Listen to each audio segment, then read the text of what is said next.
The Incredibles showcases action, adventure, and a heartwarming family to boot. When it comes to the sequel, all of those elements are present. However, the film still doesn't feel complete. Something is missing. Today, we're gonna figure out what that is. What is the key to The Incredibles' success? The story of The Incredibles is pretty intertwined. Each character has a rich history with one another. Mr. Incredible has been friends with Frozone for over 15 years. Bob's poor attitude towards Buddy is one of the reasons why he turns into Syndrome. Even the superheroes Edna rants about wearing capes appear at Helen and Bob's wedding. The plot is neatly networked.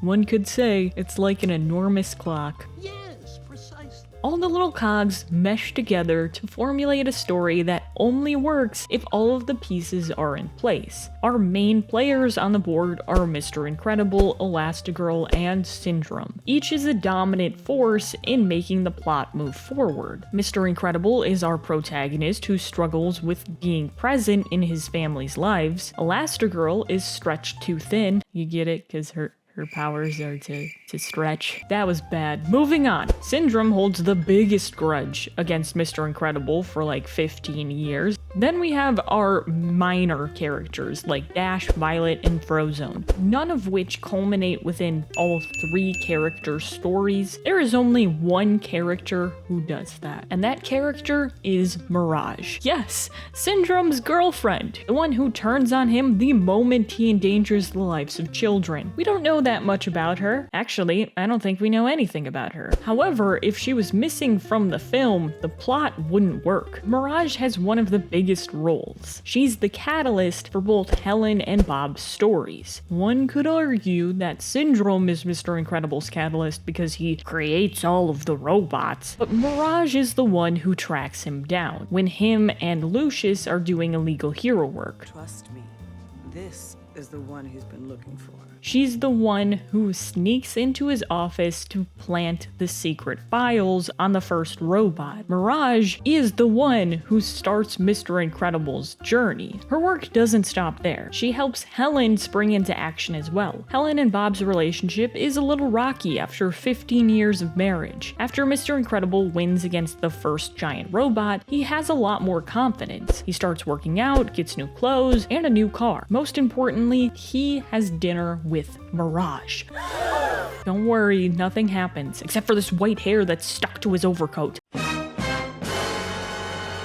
They're like literally 20 feet apart. How did one little hair get on his overcoat? I'm so confused. This starts Helen on a spiral, thinking that she's losing her husband.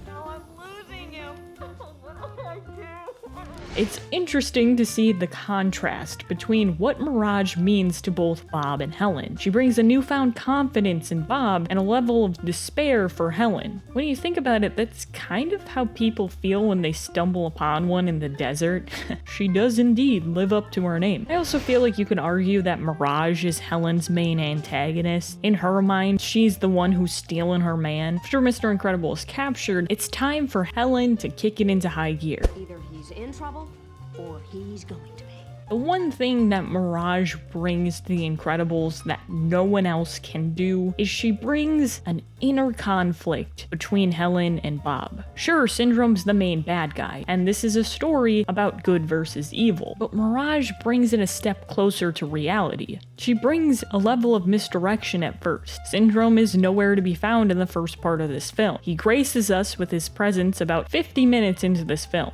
And we think for a small part of this, we think maybe she'll be the main villain. She's an illusion, a trick of the eye, only there to distract Bob from the real puppet master who is Syndrome. Mirage is the staple that makes this film not just a superhero film, but a drama as well. Maybe not as crazy as a marriage story, but she brings friction between the two main leads, adding that tension that was always brewing under the surface. This helps make Helen and Bob's relationship feel more grounded in reality. Without Mirage, there is no idea bridging Mr. Incredible's story and Elastigirl's together. If Mirage wasn't present, then Helen saving Bob wouldn't make any sense. It's rather interesting how family life and superheroes together to culminate into something that you wouldn't think worked, but it does. And a lot of that has to do with Mirage. As opposed to The Incredibles 2, where's the drama? Where's the conflict?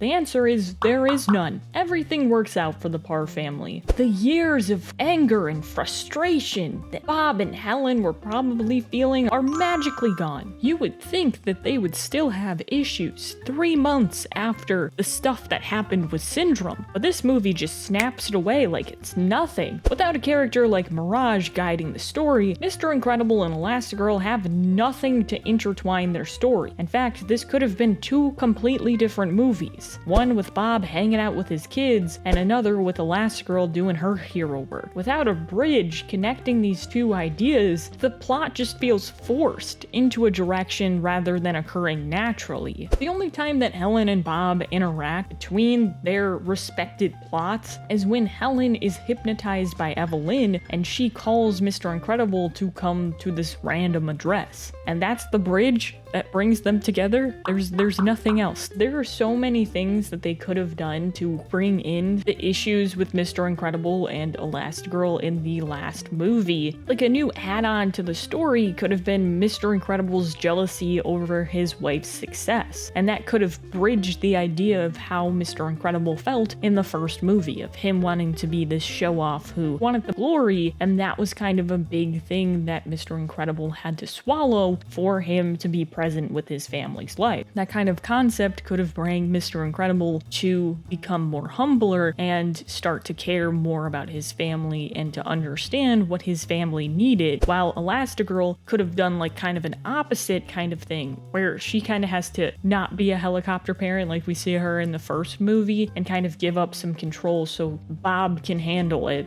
at home and she can, you know, go do her hero work. I don't know, those are just 2 ideas that I came up with. Now, the biggest key to The Incredibles is inner conflict, and the only one who successfully brings that to the table is Mirage. It creates realistic drama between Bob and Helen, making the film feel more relatable and more grounded. Please let me know what you think the key to The Incredibles' success is. If you want to see more Disney content like this, click this playlist right there. I hope you guys have a lovely day, and I'll see you next time.